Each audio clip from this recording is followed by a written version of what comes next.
Welcome back to the Blackletter podcast. We set out to create an entertaining and exciting podcast about law and business.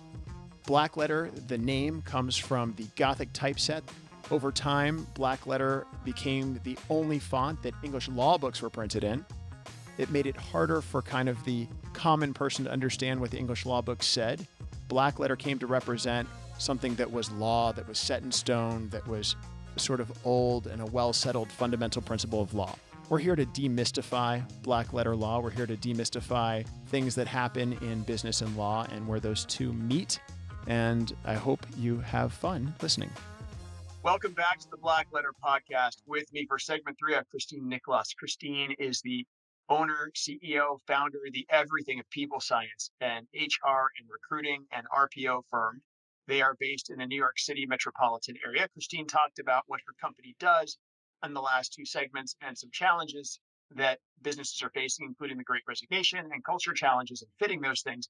This week, we're going to hear from Christine, her kind of 3 pieces of advice, the wrap up, like these are the 3 things that I think you will derive value from. And Christine took some time, thought about it before the show. And Christine, I'm going to throw it to you. What do you say? What do we have for the listeners? What are the things that you have learned in your business that our listeners should take away? So being a front runner in talent acquisition is going to increase your business tendency, right? Okay. The right people in the right seats are in. Put that commitment into it. Really understand that you can control who you bring into your organization. You know, if we go back to the Jack Welch statement, you can't always control that they're going to work out, but you can control who you're bringing in. Okay. So understand that no matter what the market is saying, no matter what the press is saying, the people are out there. Know who you are. And then the second offering I would give is make a plan now to pinpoint who it is you want. And that's how you execute. Really understand who you are and then really understand who they are as a consequence and make a plan now to go after. Okay. There's nothing worse than being, losing one person and then, losing $1 million in revenue because you lost a top sales guy. Always being prepared for that. And then the third thing I would offer is everybody's watching. And what do you mean by that? One of the things about, social media is everywhere. Right. There's actually TikTok. Sure. Nobody's going to know. They're going to know. Right. Nobody's going to know. They're going to know. They're going to know. You have to understand that everybody can see what you're doing now. There's Glassdoor for employers. There's Indeed for employers. I'm not saying be afraid of the commentary, but be genuine, right? We hear a lot of people talk about their authentic selves. Be authentic. If you are a carrot and stick company and you don't want to change that, then say that's who you are. If you are kinder, friendly people or family-oriented organizations, then say that. But don't pretend to be one thing that you aren't, because that's where you're going to see the turnover. And, Gotcha. The recruiting market is much more savvy than they. They're looking harder and they can see things. They'll do reference checks on you. I heard, Christine, that I think it was Amazon maybe had an advertisement out that said, we are going to work you really hard. It's not a friendly place to work. And it was effective. They literally said, this is not for you if you want a kind, friendly, sandwich shop / meeting, greeting, hangout place to work. We work here at Amazon really hard. And apparently there are a number of people that I just read this. I don't know if it's true, if they said that or what they said exactly, or how it worked out. But I read on a LinkedIn post or something. Have you heard of that? Yeah. So when you look at the FANGs across the board, I don't make comments because I work with them, but I work with a lot of them. But Amazon makes you cry.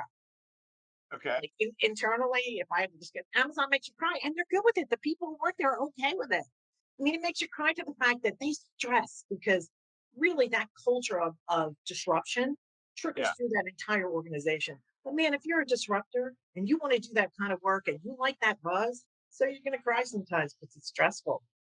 Great job. Interesting. Right? I like that. So if you get that to Google, I don't think you'll see the same thing. Right. So it lines up like they play like what is that Harry Potter game with the brooms at Google, right? Or at least they did on that. Yeah. I forget. Anyway, Quidditch. They play Quidditch or something, right? And like Quidditch. Silicon Valley. So your three pieces of advice are: one is right people in the right seats, know who you are so that you can know who you're recruiting and you can get the right fit. And then your third piece of advice is to remember that everybody's watching and just be aware of social media and how your company's perceived. And those things all kind of tie together. Is that a pretty fair summary of the checklist of things that Christine Yeah. would say? Excellent. Be proactive. Okay. As Oh, compared be to proactive. Say that. and So yeah. plan.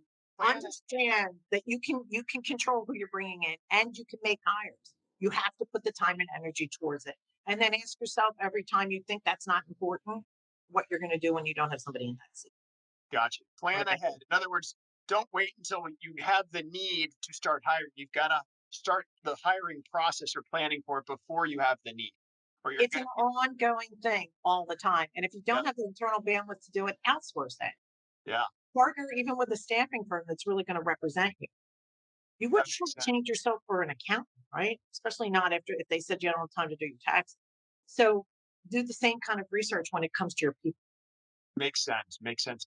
Awesome. Thank you, Christine, for everything. We're going to Thank you, Tom. drop your advice and your column and your article and your website onto our website, blackletterstudio.com.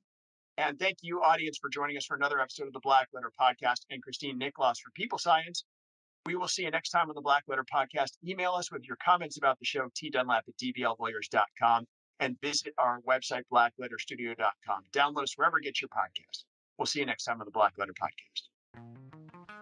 That's all for today's episode of Blackletter. Thanks again for listening. Join us next time when we talk about more Blackletter issues in creative ways. Make sure you subscribe to the podcast so you never miss an episode, and check out our website at blackletterstudios.com.